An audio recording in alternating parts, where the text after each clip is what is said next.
Welcome to TG24 TV. నేను శైలజ. ఖమ్మం వెంకటేశ్వర నగర్లోని Jerusalem house of worship church ముందు సంఘస్థులు ట్రస్ట్ సభ్యులు ఆందోళన చేపట్టారు.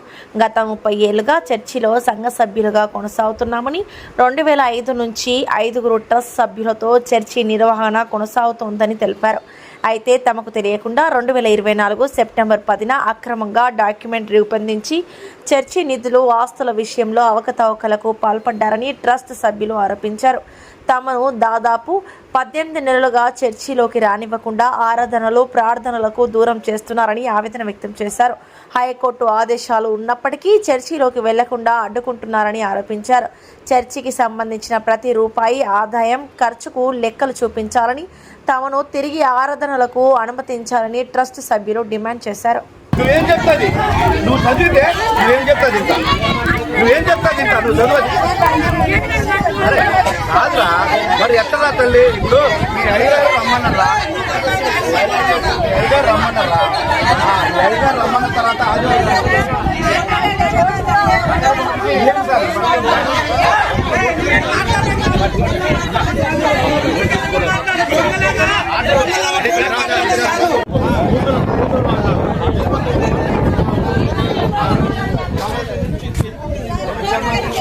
మాట్లాడదామని చెప్పారు. ఆదివారం రమ్మని చెప్పారు. రమ్మని చెప్తే ఆదివారం రమ్మని చెప్తే ఆదివారం వాళ్ళ సంగతులు కొంతమంది చెప్పుకోలేదు. వాళ్ళకి తెలిసి వాళ్ళు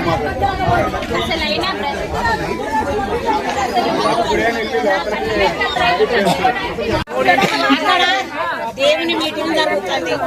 ఆ మీటింగ్ అయిపోయినాక ఆరాధన వస్తున్నాం, మళ్ళా వస్తున్నాం. అయిపోయినాక మొత్తం అయిపోయినాక 4ంటికి వచ్చి మాట్లాడండి. కట్టినప్పుడు లేరు, పెట్టినప్పుడు లేరు.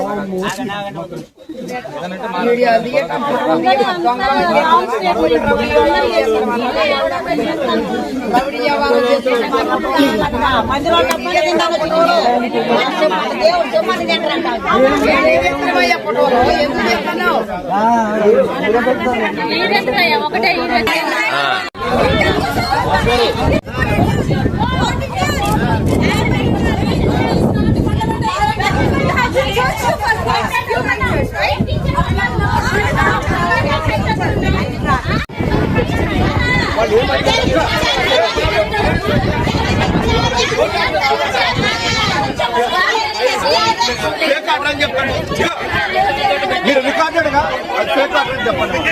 వెళ్ళిపోతాం. మీరు రికార్డెడ్గా చెప్పండి. రికార్డు చెప్పినప్పుడు ఏం చెప్పారు? ఫేక్ ఆర్డర్ అయితే కేసుకు వస్తుంది.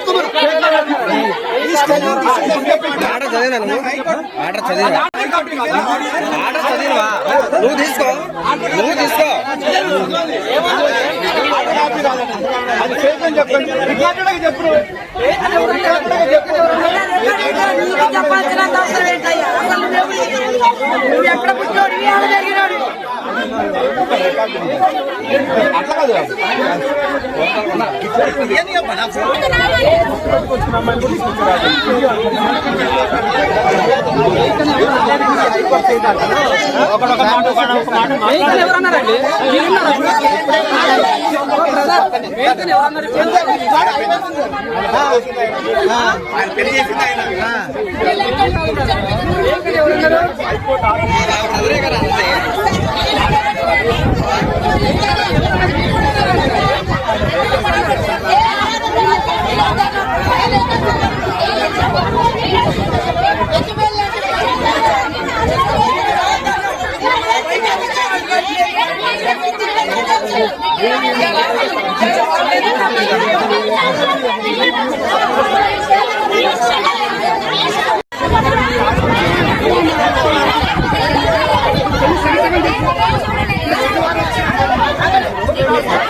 ముస్లిం హౌస్ ఆఫ్ భక్తి సభ్యులకు తర్వాత సంఘానికి వచ్చేటువంటి అందరూ విశ్వాసంతో కలిసి మరి ఈరోజు ఈ విధంగా కోర్టు ఆర్డర్ను పట్టుకొని మేము ఎస్ఎం ప్రార్థనా మందిరానికి వస్తే ఎస్ఎం ప్రార్థన ప్రతి విధంగా జన సమూహంతో కలిసి మిమ్మల్ని అభినందించారు.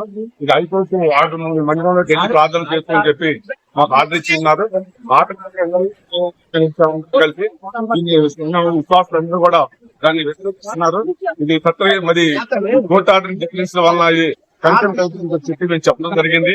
అయినా కానీ వాళ్ళు మూకుమ్మడిగా మా మీద దాడిగా 100 మంది విశ్వాసులు కలిసి గేట్ లోపల రానికుండా అప్పుకుంటున్నారు.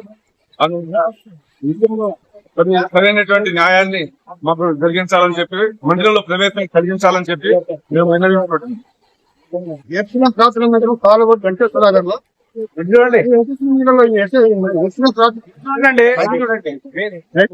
మా కష్టాచితంలోనేమో మేము డబ్బులు పోగు చేసుకుని బంగారాలన్నీ ప్లాట్లన్నీ పునర్మించుకోవడానికి భద్రం కట్టాము. 2005లో ట్రస్ట్ ఏర్పాటు చేస్తాయి మంచితో పాస్టర్ సత్యవేదం, తర్వాత ఐసీ గారు, ఈఎంఆర్ గారు, నా పేరు మధు వెంకటేశ్వరరావు, 5 మందితో మేము కృషి చేశాము.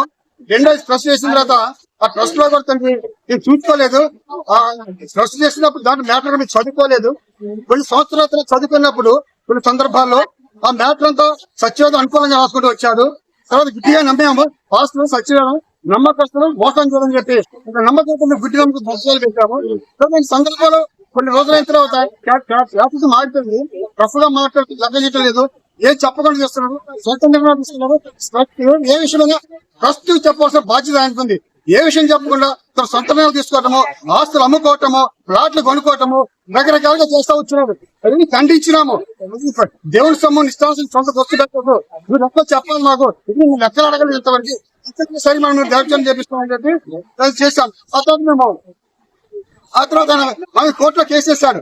సొంతంగా ఫస్ట్ ట్రస్ట్ ఓపెన్ చేశాడు. ఆయన సొంత భార్య పేరుతో, గొడుగు పేరుతో మమ్మల్ని కాదని మనం చెప్పకుండా, మాకు ఇంటిమేషన్ ఇవ్వకుండా ఆయన 2024లో ఆ భార్య పేరుతో, కొడుకు పేరుతో, ఒక ఇద్దరు విశ్వాసం పేరుతో సొంత మా ట్రస్ట్ కాదు సొంతంగా ట్రస్ట్ ఏర్పడిస్తున్నాడు. ఫస్ట్ ఆయన చేసుకున్నాడు. ఆయన చేసుకున్న తర్వాత ఆ విషయం తెలిసి మేము ఆయన తొలగించి నిలిగినాం. ఉపయోగపడినాము, సత్యం ఉపయోగపడినాము కాబట్టి తీసేసి ఏర్పాటు చేస్తున్నాము, మొదలైస్తాం. తర్వాత రెండో విషయం ఏంటంటే ఆపించిన తర్వాత మేము వచ్చాము, హైకోర్టు ఆర్డర్ తీసుకొచ్చాము. జిల్లా కోర్టులో కేసు వేస్తాడు ఆయన. ఫస్ట్ కేసు ఎందుకు ఆయనే ఈ సంగతి మేము వేసానని చెప్పాడు. మా మీద కోర్టు కేసు వేసి సమన్లు పంపించినా కూడా కోర్టు పోతుంది మాట్లాడుతున్న తర్వాత మాట్లాడుతున్న సమాధాన పడదు అనుకుంటూ వచ్చాము. 2 నెలలు సమాధాన పడకుండా చివరికి ఆయన జిల్లా కోర్టుకి వేసాడు మా మీద. సమన్లు వచ్చిన తర్వాత మాకు తెలియదు. ఆ తర్వాత జిల్లా కోర్టు కొంత సంవత్సరం నుంచి జిల్లా కోర్టు కేసులు నడుస్తున్నాయి, వాయిదాలు పడుతున్నాయి. సో వాయిదాల పక్కన వెళ్దాం అనుకుంటే వాయిదాలు అటెండ్ చూస్తున్నాం. ఈ సందర్భంలో మేము మంత్రానికి వద్దామని చెప్పి వస్తే రాణి కేకేశారు. డిసెంబర్ 2024లో గొడవ చేస్తూ వచ్చారు. మందిరానికి వస్తే రానిద్దని చెప్పారు. సరే ఆనాకి మందిరానికి రాదు, గొడవలు ఎందుకులే, కోర్టులో కేసు అయిన తర్వాత వద్దామని అనుకున్నాం. ఉత్తరాలకు ఆగినాము. హైకోర్టు అప్పీల్ చేశాము. 2 నెలల క్రితం హైకోర్టు అప్పీల్ చేసి అయ్యా మాకు ప్రవేశం దొరకట్లేదు, మేము బస్ నుంచి ఉన్న వాళ్ళము, పునాది నుంచి ఉన్న వాళ్ళము, మాకు అవకాశం ఇవ్వట్లేదు, మేము ఆరోగ్యం చేసుకుంటామని చెప్పి హైకోర్టు అప్పీల్ చేస్తున్న హైకోర్టు విచారించి డాక్యుమెంట్స్ విచారించి ఏం చేశారు, మాకు 2 ఆర్డర్ పంపించాడు. మీరు అడ్డు ట్రస్ట్ మెంబర్స్ మీరు వెళ్ళొచ్చు, ఆరోగ్యం మేము అభ్యంతరం ఎవరికి వీలేదు, ఎవరికి అధికారులు చెప్పి ప్రశ్న పంపించారు. ఈ ఆర్డర్ తీసుకొచ్చిన తర్వాత పోయిన శనివారం వచ్చాము.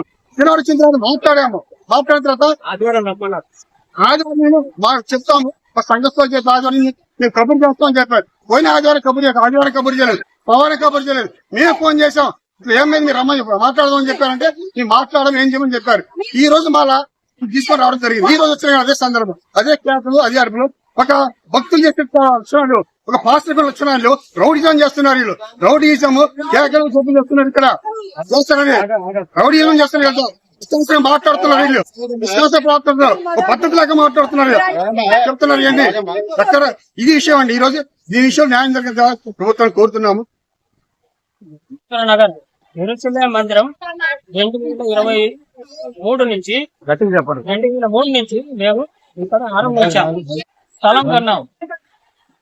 ప్రసిద్ధ హాస్పిటల్ నుంచి మేము ఇక్కడికి వచ్చి మా సొంత డబ్బులు ఖర్చు మేమంతా కూడా సంఘం అంతా కూడా భరించి స్థలం కొన్నాం. తర్వాత 2003లో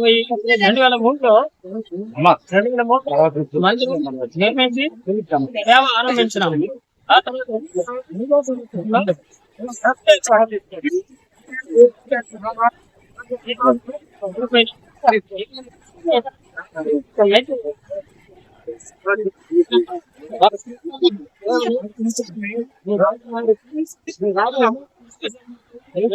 కార్యకలాపాలు జరిగించలేదు.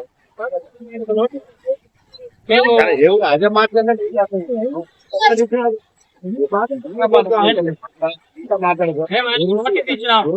కూడా కూడుకొని విషయాలు మాట్లాడుకుందామంటే ఆయన రాకుండా వేరే మీటింగ్ పెట్టి ఆ రోజు తన ఇష్టానుసారంగా తను అది ముగించేసినాడు. ఆ తర్వాత ఆయన 9వ నెల మంచి తుఫాను వరదలో అందరూ ఉంటే ఆయన వెళ్ళి అక్కడ ఆయన కొడుకు, ఆయన భార్య, తర్వాత ఇంకిద్దరిని కలిపి వేరే ట్రస్ట్ ఏర్పాటు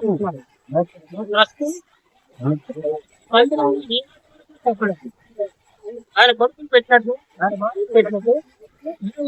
ఆ విషయం అడిగితే దాటేస్తూ వచ్చినాడు. తర్వాత కోర్టుకు వెళ్ళాడు. సమాధానం అని చెప్పి కోర్టుకు వెళ్ళినాడు. కోర్టుకు వెళ్ళామని అబద్ధాలు చెప్తూ ఆయన చేస్తూ ఉన్నాడు. ఇట్లా ఆ తర్వాత మేము 25 మార్చి నెల 2వ తారీఖు ఇక్కడికి ఆత్మీయం వస్తే మళ్ళీ ఇట్లాగే తాళాలు అల్లరి చేసి ఇక్కడ ఆరాధన జరగట్లేదు.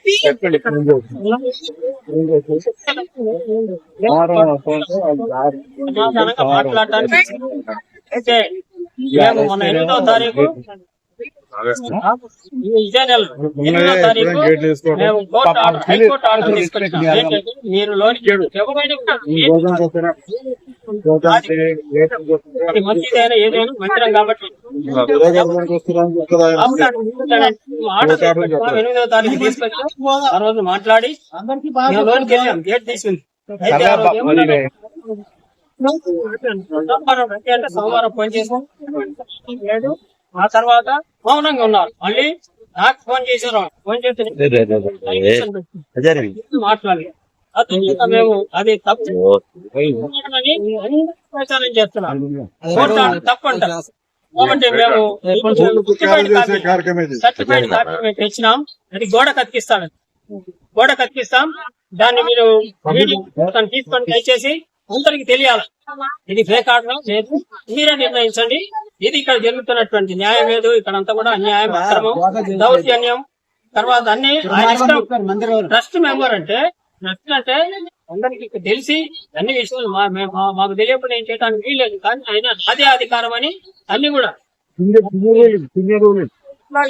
ఈ కోర్టు కాదు. ఇది మా విన్నపం. అబద్ధాలు always is telling lies, not telling any truth, because the document was in 2005. It was written 5 members out of 5, 3/3 logic. 3% that is Christian, that is final. So it is only 1%, remaining 4 is the other state. అయితే వాళ్ళు కాదా ఆయన ఒక్కడే ఆయన చేస్తుంటే 2024 December 15వ తారీఖు ఆయన పక్కకు పెట్టారు. ఇది వాస్తవం. అప్పటి నుంచి ఆయన అక్కడ అబద్ధాలు చెప్తుండు. ఆయన ఫస్ట్ కేసు పెట్టింది, ఆయన ట్రస్ట్ చేసుకుండు. తర్వాత నాకు సర్వాధికారం లేదు, నేను పర్మనెంట్ వాళ్ళు పర్మనెంట్ కాదు డాక్యుమెంట్ చూపెట్ట ఉన్నాను. ఈ రోజు నేను వాట్సాప్ లో మూలికి వచ్చేసి వాటికి ఆన్సర్ చెప్పన్నాను. సార్ తప్పు పోతుంది. ఫేక్ ఆర్డర్ అంటున్నారు. High court order fake order. ఎవరైనా నుంచి మేము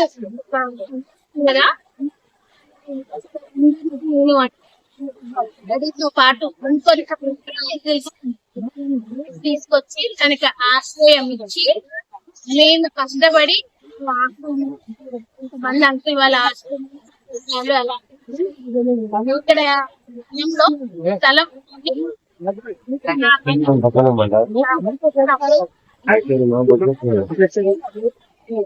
తన ఆస్తి